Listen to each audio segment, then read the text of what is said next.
নমস্কার, শুভঙ্কর কয়াল ইউটিউব চ্যানেলের পক্ষ থেকে আপনাদের প্রত্যেককে জানাই স্বাগত।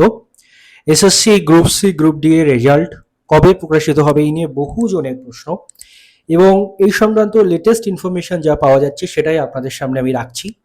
ইনফরমেশনটা পাওয়া হচ্ছে নিউজ 18 বাংলার একটা আর্টিকেল থেকে। আর্টিকেলটা এইমাত্র নিউজ 18 বাংলা প্রকাশ করেছে। আজকে এসএসসি নিয়োগ সংক্রান্ত কেস ছিল হাইকোর্টে জাস্টিস অমৃতা সিনহা ম্যামের বেঞ্চে।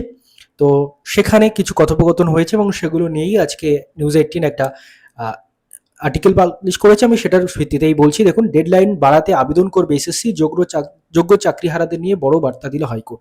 এই মর্মে একটা তারা আর্টিকেল পাবলিশ করেছে। অর্থাৎ যেটা বোঝা যাচ্ছে যে 31শে আগস্টের মধ্যে এসএলএসটি আর যে টিচার রিক্রুটমেন্ট সেটাও ততটা হয়তো কমপ্লিট হবে না এবং গ্রুপ সি গ্রুপ ডি একদমই কমপ্লিট হচ্ছে না 31শে আগস্টের মধ্যে। এবং সেই জন্য এসএসসি যিনি আইনজীবী তিনি হাইকোর্টে আজকে জানিয়েছেন যে হাইকোর্টে ওই শুনানি চলাকালীন যে তিনি জানিয়েছেন যে সুপ্রিম কোর্টে তারা যে 31শে আগস্টের যে ডেডলাইন রয়েছে নিয়োগ প্রক্রিয়া শেষ করার, সেটা বাড়ানোর জন্য সরকার বা এসএসসি আবেদন করবে। একটু আর্টিকেলটা দেখাই, তারপর আলোচনায় আসছি। এসএসসি যোগ্য চাকরিহারাদের নিয়ে বড় বার্তা দিল হাইকোর্ট। নিয়োগে সুপ্রিম কোর্টের ডেডলাইন বাড়াতে আবেদন করবে এসএসসি। সুপ্রিম কোর্টের রায়ে বাতিল হয়েছিল 26,000 চাকরি।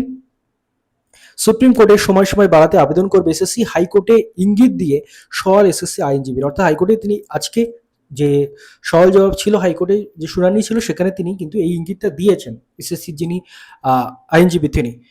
এক্ষেত্রে বিচারপতি অমৃতা সিনহা তিনিও একটা মন্তব্য করেছেন, দেখতে পাচ্ছেন যে একসঙ্গে চাকরিহীন হয়ে পড়া মানুষগুলোর জন্য সত্যি করে খারাপ লাগছে। 2016 সালে নিয়োগ প্রক্রিয়াটি ভেস্তে গিয়েছে, বিষয়টি অত্যন্ত দুঃখজনক। এই প্রার্থীদের জন্য আমার সত্যি খুব সহানুভূতি হচ্ছে। অনেকগুলি বিষয় বিবেচনা করতে হবে। সংরক্ষণ, এই জিনিসগুলো কিন্তু এখনো আদালতে বিচার্য, যে সংরক্ষণ কিভাবে, মানে এই ওবিসি ইত্যাদি। দেন পূর্ব অভিজ্ঞতার যে 10 নম্বর, যে এক্সপিরিয়েন্সের 10 নম্বর, এটা জাস্টিস অমিতা সিনহার কিন্তু করছে এখানে। এবং পুরনো বনাম নতুন নিয়োগ প্রক্রিয়া, আগে এসএসসি নিজেদের ঘরের সমস্যাগুলো সবার আগে গুছিয়ে নিক, মন্তব্য বিচারপতি অমৃতা সিনহার। তারপরে আর্টিকেলে আরো বিষয় রয়েছে, সেগুলো দেখুন আপনার। আদালত সূত্রে জানা গিয়েছে সুপ্রিম কোর্টের সময় বাড়াতে আবেদন করবে এসএসসি। হাইকোর্টে ইঙ্গিত দিয়ে সওয়াল এসএসসির আইনজীবীর। হাইকোর্টে এসএসসি নিয়োগ সংক্রান্ত মামলাগুলি নিয়ে কোনো পদক্ষেপ করছে না এসএসসি এবং 2 সপ্তাহ সময় মঞ্জুর করা হোক বলে আবেদনও করেছেন এসএসসি আইনজীবী।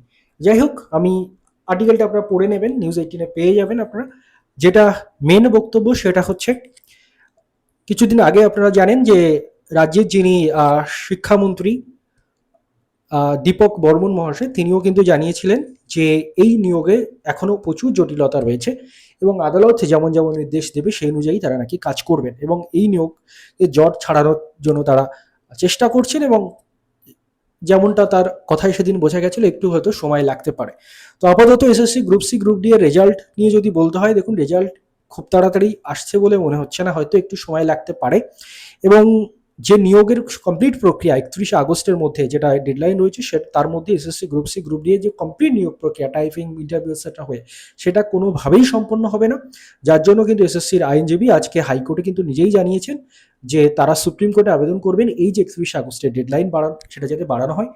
ফলস্বরূপ আরও যদি এক্সট্রা কোনো ইনফরমেশন পাওয়া যায় আমি আপনাদের জানাবো। তবে SSC group C group D এর রেজাল্ট মনে হচ্ছে এখনো সময় লাগবে এবং বেশ কিছুটা সময় লাগতে পারে বলেই মনে হচ্ছে।